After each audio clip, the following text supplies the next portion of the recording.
Hello students, आज के इस लेक्चर में हम रियोलॉजी के टॉपिक को डिस्कस करेंगे। बेसिकली आज इस लेक्चर में हम लोग इंट्रोडक्शन को कवर करेंगे and it is a D pharm 4 semester physical pharmaceutics subject topic. So let us begin.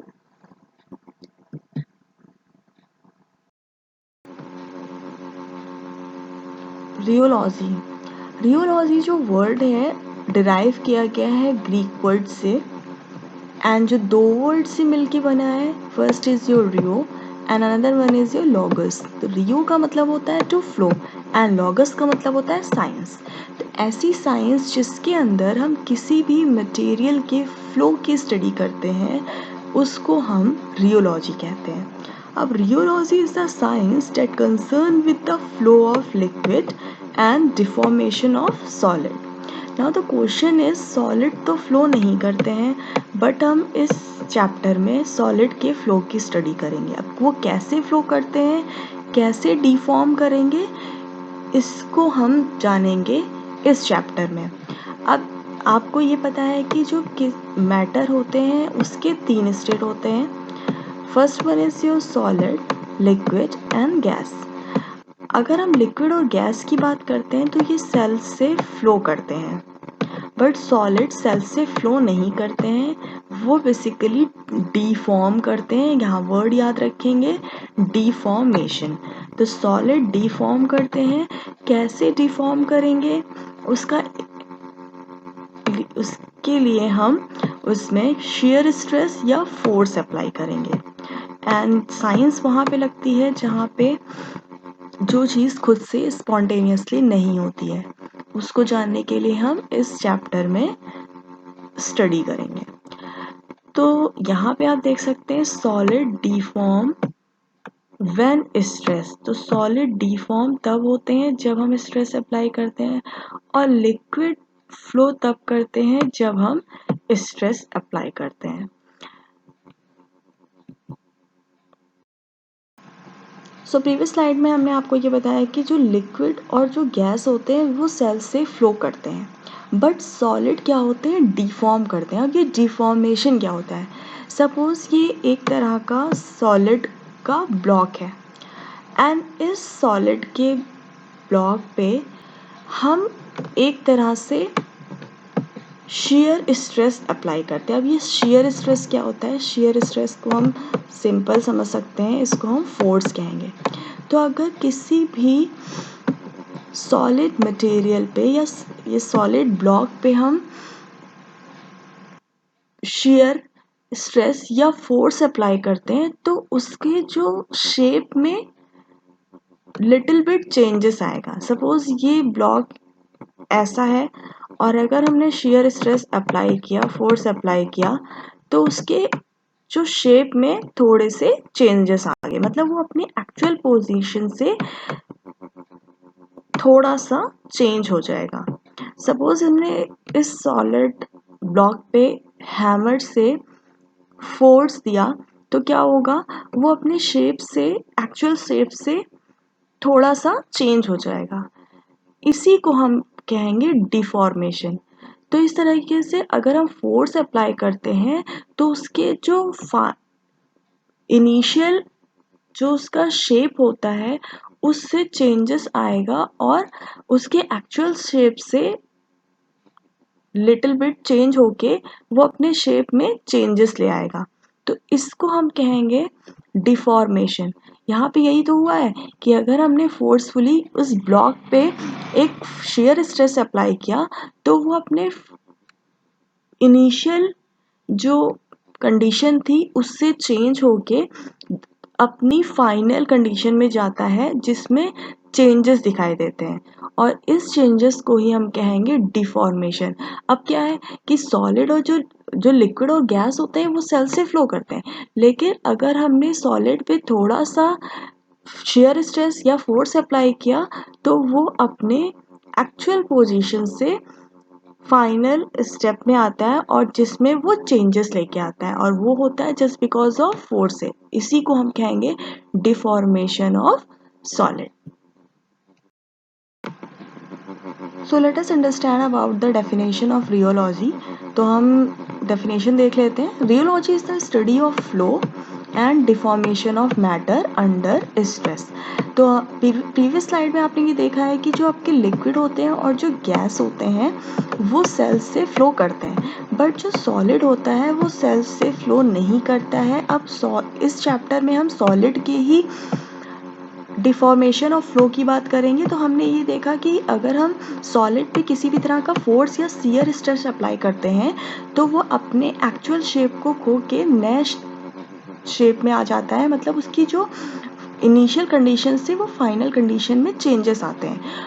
और ये चेंजेस हम क्यों आते हैं? जब हम उस पर फोर्स अप्लाई करते हैं। तो इस तरीके से सॉलिड के डिफॉर्मेशन की भी स्टडी हम करेंगे इस चैप्टर में, और लिक्विड के फ्लो की भी स्टडी करेंगे इस चैप्टर में। तो इस तरह से जो रियोलॉजी होता है सॉलिड का डिफॉर्मेशन है और लिक्विड का फ्लो की स्टडी है, उसको हम क्या कहेंगे? रियोलॉजी। अब रियोलॉजी में be define as science may be concerned with the deformation of matter, मतलब किस सॉलिड के मैटर का deformation under the influence of stress. जब हम स्ट्रेस अप्लाई करते हैं तो जो सॉलिड होता है उसका इनिशियल स्टेज से फाइनल स्टेज में चेंजेस आते हैं जब हम उस पर स्ट्रेस अप्लाई करेंगे, विच में बी अप्लाइड परपेंडिकुलरली, जिसमें हम परपेंडिकुलरली स्ट्रेस अप्लाई करेंगे to the surface of body, उसको हम टेंसाइल स्ट्रेस कहेंगे। अगर हम टेंजेंशियली अप्लाई करेंगे ये stress to the surface of body, उसको हम क्या कहेंगे? शियरिंग स्ट्रेस कहेंगे। तो परपेंडिकुलरली अगर हम बॉडी के सरफेस पे शियर स्ट्रेस अप्लाई करेंगे तो उसको हम टेंसाइल स्ट्रेस कहेंगे, और अगर हम टेंजेंशियली अप्लाई करेंगे फोर्स पर्टिकुलर सरफेस पे तो उसको हम कहेंगे शियरिंग स्ट्रेस। और at other angle to the surface of body. तो these are the definition of rheology. अब यहाँ पे हमने एक बार फिर से आपको बताया है डिफॉर्मेशन का मतलब हुआ change in matter, may be in shape और वॉल्यूम बोथ। तो इस तरह से आप डिफॉर्मेशन का मतलब समझ गए। डिफॉर्मेशन का मतलब होता है सिंपल सा, किसी भी मैटर में चेंजेस आना, उस चेंजेस में उसके शेप में और वॉल्यूम में चेंजेस कॉज हो सकता है। अगर हम रियोलॉजी की बात करते हैं तो it apply to the solid, liquid and semi solid preparations. तो हमारे जो डोसेज फॉर्म हम बनाएंगे उस पे रियोलॉजी की जो स्टडी है उसमें सॉलिड, लिक्विड और सेमी सॉलिड पे रियोलॉजी स्टडी अप्लाई होती है। Study of flow of properties of liquid is important for pharmacists working in the manufacture of several dosage form। अब हम यहाँ पे जो रियोलॉजी चैप्टर पढ़ रहे हैं उसका एक बहुत इम्पॉर्टेंट रोल होगा, इसीलिए हम उस स्टडी कर रहे हैं फिजिकल फार्मास्यूटिक्स में। अब उसका बहुत इम्पॉर्टेंट रोल है बेसिकली डोसेज फॉर्म को प्रिपेयर करने में। तो यहाँ पे हम simple liquid, gels, ointment, creams and paste की प्रॉपर्टी पे डिपेंड करती है rheology. These systems change their flow behavior when exposed to different stress condition।